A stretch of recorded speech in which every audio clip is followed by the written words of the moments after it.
Assalamualaikum warahmatullahi wabarakatuh. Selamat siang, salam sejahtera, Om Swastiastu, Namo Buddhaya, salam kebajikan, salam toleransi, dan salam Pancasila. Alhamdulillahirabbil alamin, wa bihi nasta'in ala umuri dunya waddin, wassalatu wassalamu ala asrofil anbiya'i wal mursalin, sayyidina wa maulana wa habibina wa syafi'ina Sayyidina Muhammadin wa ala alihi wa ashabihi ajma'in. Amma ba'd.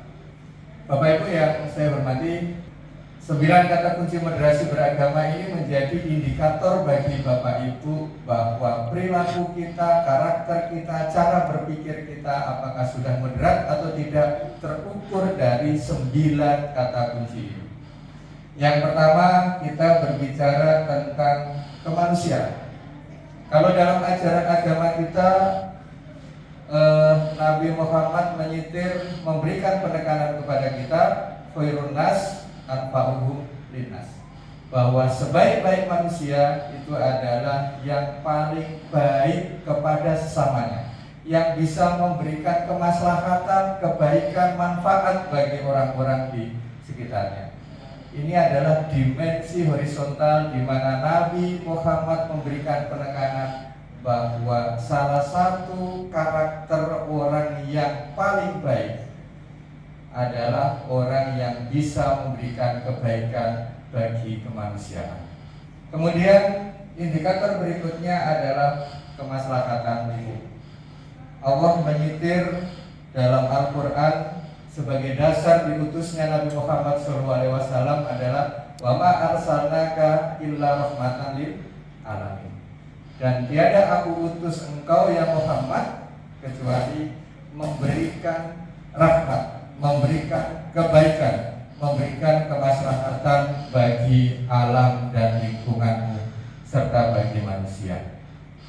Kemaslahatan ini menjadi ukuran bahwa Nabi selaku uswatun hasanah kita yang harus selalu kita contoh, hendaknya menjadi acuan kita bahwa kehidupan kita, perilaku kita selaras dengan apa yang menjadi esensi diutusnya Nabi Muhammad ke muka bumi, yaitu menjadi rahmat bagi lingkungannya, menjadi memberikan kemaslahatan bagi alam, lingkungan serta manusia di sekitar kita. Berikutnya kita berbicara adil. Adil di sini konteksnya tidak hanya dalam bentuk misalnya kita punya anak antara umur 5 tahun dengan 17 tahun terus kemudian kita kasih nominal uang saku yang sama, tentu itu bukan proporsinya. Itu memang berimbang, tapi itu tidak adil. Adil di sini menjadi persyaratan. Allah sendiri menekankan dalam Al-Quran, "Iqdilu wa aqrabu littaqwa." Adilah, karena itu yang akan menjadi indikator bagi kamu, menjadi syarat bagi kamu untuk lebih dekat kepada ketakwaan.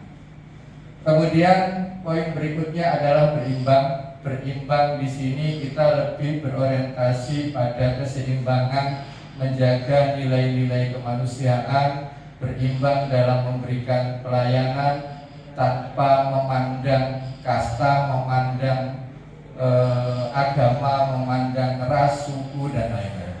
Poin yang berikutnya adalah taat konstitusi.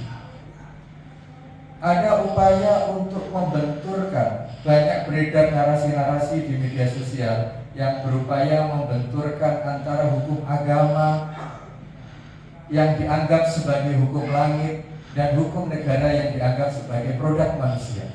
Banyak narasi-narasi yang beredar di masyarakat.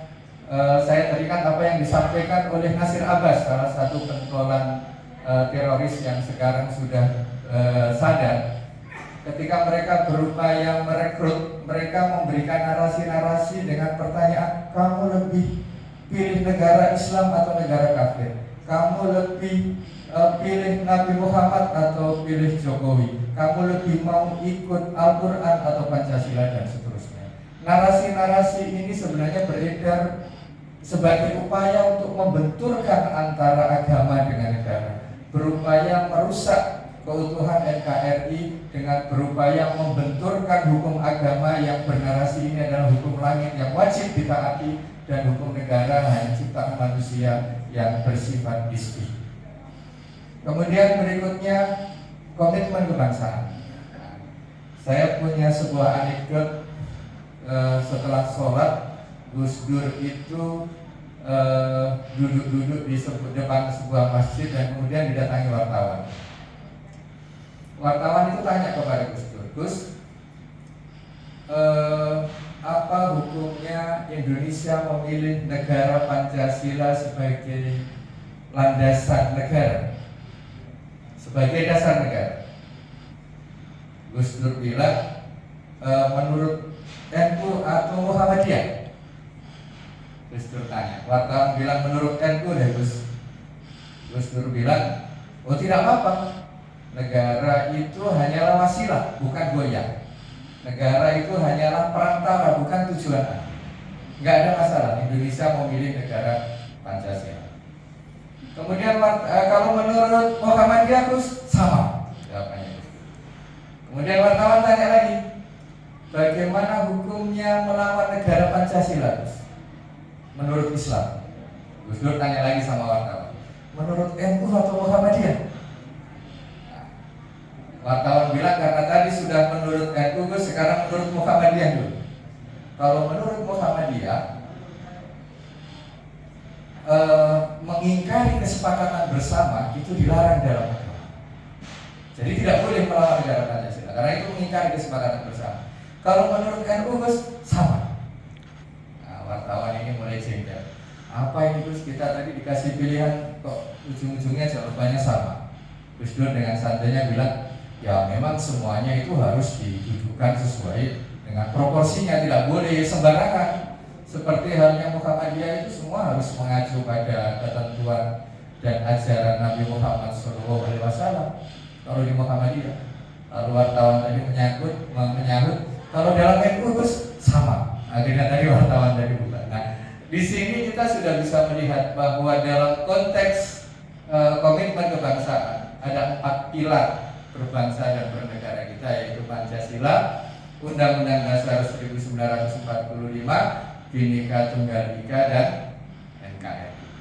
Ini menjadi kesepakatan para bapak bangsa kita dan itu sudah final dan selama ini sudah terbukti menjaga keutuhan berbangsa dan bernegara kita sampai sekarang. Kemudian berikutnya adalah toleransi. Kunci dari kata toleransi ini adalah penghargaan. Memang dalam setiap ajaran agama ada konsep kebenaran mutlak ajaran agama. Kalau dalam Islam, inna dina indallahil Islam. Agama yang paling benar di sisi Allah itu adalah agama Islam dan itu wajib diimani kita. Demikian pula di Kristen, di Katolik, di Hindu, di Buddha, di Kristen pun pasti ada dogma. Ajaran yang paling benar adalah ajaran Kristen. Nah, ketika keyakinan mutlak ini kemudian dicoba dibenturkan, wah itu salah, itu ajaran kita. Kemudian tidak dibatasi bahwa ini adalah wilayah akidah, ini adalah wilayah muamalah. Yang terjadi adalah semakin besarnya potensi benturan, potensi konflik yang terjadi antar umat beragama. Kemudian poin yang berikutnya adalah anti kekerasan. Setiap ajaran agama tidak ada yang mengajarkan umatnya untuk melakukan tindak kekerasan. Kalaupun dalam sirah nabawiyah itu sering terjadi peperangan antara Nabi Muhammad kaum muslimin dengan Quraisy, pada prinsipnya adalah Nabi mencoba mempertahankan ajaran agama Islam sehingga tidak punah di muka bumi. Kekerasan yang terjadi dalam bentuk peperangan yang terjadi pada awal-awal penyebaran Islam itu adalah demi tegaknya ajaran agama Islam serta upaya mempertahankan diri dari serangan kaum Quraisy. Apapun dalilnya, kekerasan yang dilakukan atas nama agama itu tidak boleh dibenarkan. Beberapa kekerasan yang terjadi dalam bentuk penyerangan ke umat Syiah, ke umat Ahmadiyah di Kalimantan, Syiah di Sabang, pada dasarnya itu bertentangan dengan nilai-nilai ajaran agama. Poin terakhir adalah penghormatan terhadap tradisi. Bapak Ibu bisa lihat visualisasi di depan. Ini adalah terjadi di lereng Gunung Semeru ketika ada erupsi Gunung Semeru beberapa tahun kemarin. Ada seorang relawan yang mencoba merusak sesajen dan kemudian divideokan dan kemudian viral. Ini adalah bentuk penodaan terhadap keyakinan umat beragama di Indonesia. Hal-hal yang seperti ini tentu tidak boleh terjadi di negara kita saat ini. Demikian yang bisa saya sampaikan tentang 9 kata kunci moderasi beragama. Mudah-mudahan ada manfaatnya. Wassalamualaikum warahmatullahi wabarakatuh.